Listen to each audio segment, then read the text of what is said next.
Okay, okay, let's go.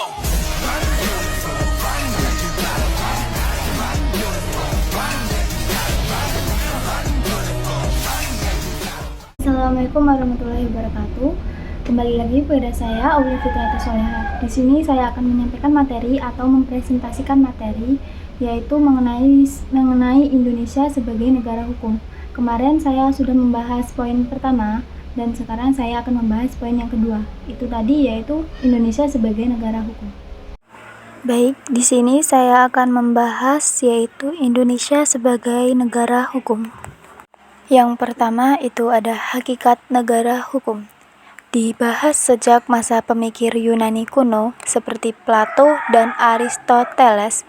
Selanjutnya berkembang pada paham Anglo-Sakon menggunakan istilah rule of law, negara pengantar Inggris dan Amerika Serikat. Pada paham aliran Eropa kontinental menggunakan istilah Rechtsstaat, penganutnya negara-negara besar di Eropa kecuali Inggris. Menurut Sayuti tahun 2001, kedua istilah tersebut memiliki sistem pelaksanaan yang sedikit berbeda. Pada intinya sama, yaitu berupaya memandang suatu negara di mana penyelenggaraan pemerintahannya berdasarkan atas hukum. Di sini ada dua ciri negara hukum, yaitu yang pertama ciri negara hukum menurut aliran Anglo-Sakon dan yang kedua ciri negara hukum melalui aliran Eropa kontinental. Nah, yang pertama ini ciri negara hukum menurut aliran Anglo-Sakon, yaitu Albert Van Dijk lewat bukunya Introduction to the Study of the Law of the Constitution pada tahun 1885 menyatakan yaitu supremasi hukum tidak boleh ada. Kedudukan yang sama di depan hukum bagi rakyat biasa maupun pejabat. Yang terakhir yaitu penegasan serta perlindungan hak-hak manusia melalui konstitusi dan keputusan-keputusan pengadilan.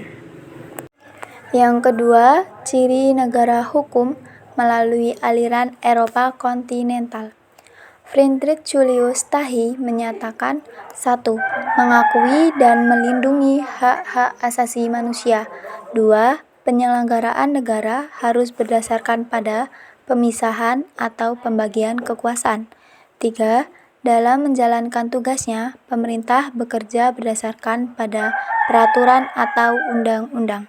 4. Apabila masih melanggar atau ada campuran tangan pemerintah dalam kehidupan pribadi seseorang, itu ada pengadilan administrasi yang akan menyelesaikannya. Dasar dan ciri Indonesia sebagai negara hukum.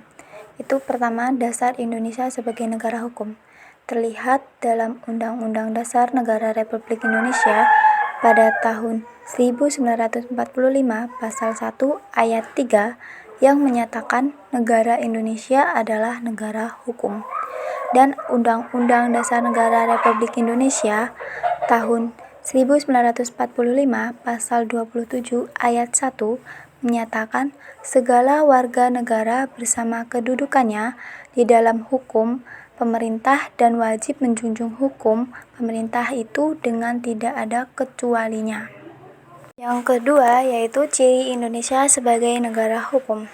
Azhani merumuskan ciri khas Indonesia memiliki unsur-unsur utama. Yang pertama, hukumnya bersumber pada Pancasila. 2. Berkedaulatan rakyat. 3. Pemerintahan berdasarkan atas sistem konstitusi. Yang keempat, persamaan kedudukan di dalam hukum. 5. Kekuasaan kehakiman yang bebas dari pengaruh kekuasaan lainnya. Yang keenam, pembentukan undang-undang oleh Presiden bersama-sama dengan DPR.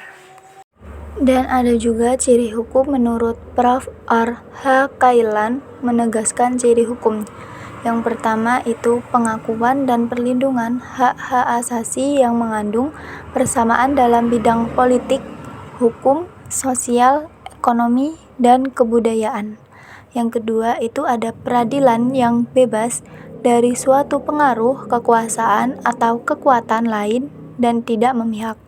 Yang ketiga itu ada jaminan kepastian hukum, yaitu ketentuan hukumnya dapat. Baik, itu tadi materi yang dapat saya sampaikan. Bila ada salah kata atau ada penulisan ada penulisan yang salah, saya mohon maaf yang sebesar-besarnya. Saya akhiri, wabillahi taufiq wal hidayah. Wassalamualaikum warahmatullahi wabarakatuh.